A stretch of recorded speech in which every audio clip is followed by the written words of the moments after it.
Après la vidéo de la semaine dernière qui m'a permis de remettre les pieds dans l'environnement crypto et surtout de vous montrer graphiquement où on en est, je me suis dit que ça serait bien de vous montrer quelques opportunités qui pourraient arriver dans les jours à venir. Nous avons montré le cas Rune la semaine dernière avec une entrée parfaite. Aujourd'hui on va moins se rentrer dans le détail mais je vais vous montrer différentes configurations plutôt sympathiques. On est loin des configurations full bullish qu'on pourrait avoir lors d'un bull run, mais on fait avec ce qu'on a. Le principal c'est de gérer son exposition en investissant des sommes beaucoup moins importantes afin d'être plus serein pour profiter des légers rebonds haussiers. Personnellement, j'appelle ça un portefeuille actif.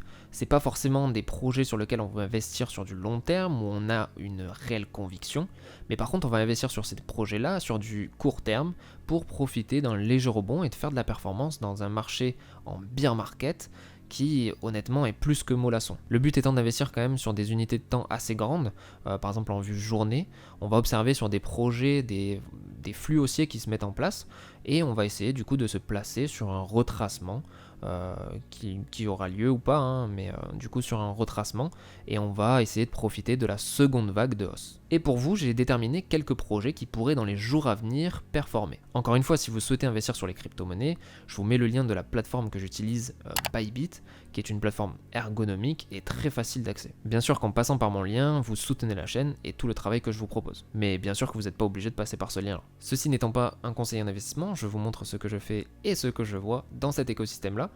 Passons au graphique et je vous souhaite une bonne vidéo. Nous voilà sur les graphiques, on a déjà fait une petite analyse sur la vidéo de la semaine dernière, donc je vous invite à la regarder. On va juste regarder par rapport au Bitcoin ce qui s'est passé et ce qu'il en est, et ensuite les différents projets qui vont potentiellement performer dans les prochains jours.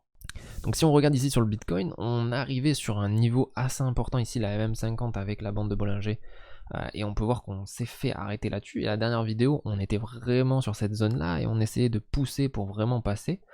Au final, on s'est fait rejeter. On est en train de réintégrer le range qu'on a eu tout ce mois d'été. Que faire? Que faire dans ce moment-là? Honnêtement, il n'y a pas grand-chose à faire.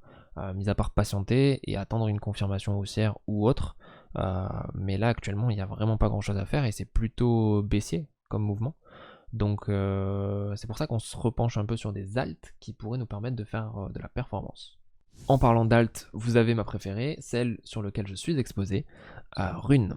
Rune qui a fait déjà une performance ici et dont j'en avais parlé en vidéo. Sur la même 20, ici, en rebond, on est venu chercher la zone. Il y avait quand même des gros pourcentages à venir prendre. Il y a eu encore une fois une tendance haussière qui s'est dégagée. Donc là, qu'est-ce qu'on fait? On attend un point d'entrée. J'ai déjà posté sur Twitter des zones d'entrée qui étaient plutôt sympathiques. On est venu aller chercher la grosse résistance qu'on a là.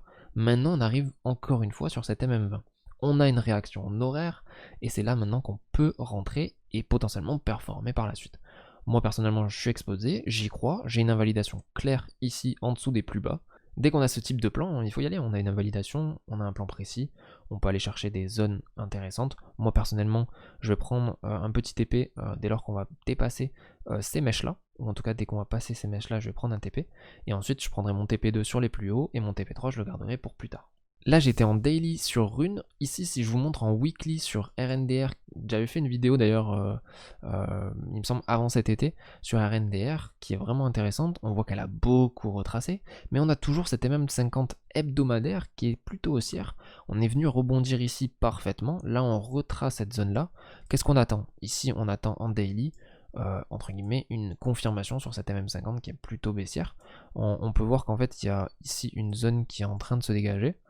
On a une bougie baissière qui est assez importante, à voir comment on la gère dans les jours à venir par rapport à ça.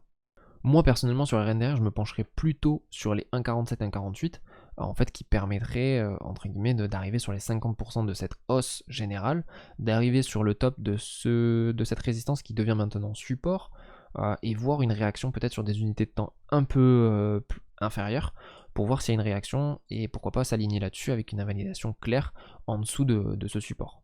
Storj, j'aime pas forcément ce type de crypto-monnaies qui sont très très volatiles, ça veut dire que oui on peut avoir une explosion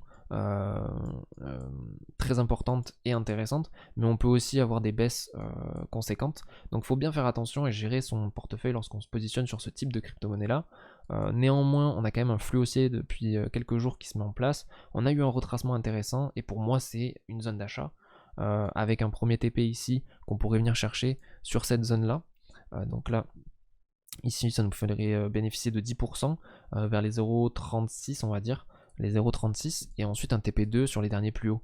Le TP3 pourrait être par exemple sur cette zone vers les allez, 0,50. 0,50 si je regarde ici, c'est une bonne résistance et ça pourrait être intéressant. Donc ça c'est un plan qui est plutôt facile parce qu'on a une invalidation par exemple en journée, en clôture qu'on mettrait vers les 0,31 si on voit que par exemple cette MM20 elle tient pas. Mais là actuellement, honnêtement elle tient, on a un rebond en horaire qui est vraiment intéressant. Donc se positionner là-dessus c'est pas incohérent. Donc voilà, ça c'est un des plans qui est très bien. Bien sûr que c'est à vous de prendre la décision par la suite, d'investir ou non dans ces projets-là, de gérer votre risque par rapport à la taille de position que vous prenez. Mais voilà, moi je vous expose quelques opportunités qui pourraient être intéressantes dans les jours à venir, et vous me direz ce qu'il en est dans les commentaires et dans les prochaines vidéos. Merci d'avoir suivi cette vidéo, je vous invite à vous abonner et à me dire en commentaire qu'est-ce que vous pensez de ces projets-là et sur lequel vous êtes exposé. Moi personnellement je suis exposé que sur le cas Rune, je pourrais être exposé également sur RNDR qui me plaît beaucoup, mais pour l'instant je me focalise plutôt sur Rune qui a une configuration que je maîtrise et donc avec une invalidation claire qui me permet d'être plus serein sur cet investissement-là. N'hésitez pas à me dire en commentaire aussi si vous aimez ce format-là, et puis je vous souhaite une bonne journée, une bonne soirée, et je vous dis à la prochaine. Ciao ciao.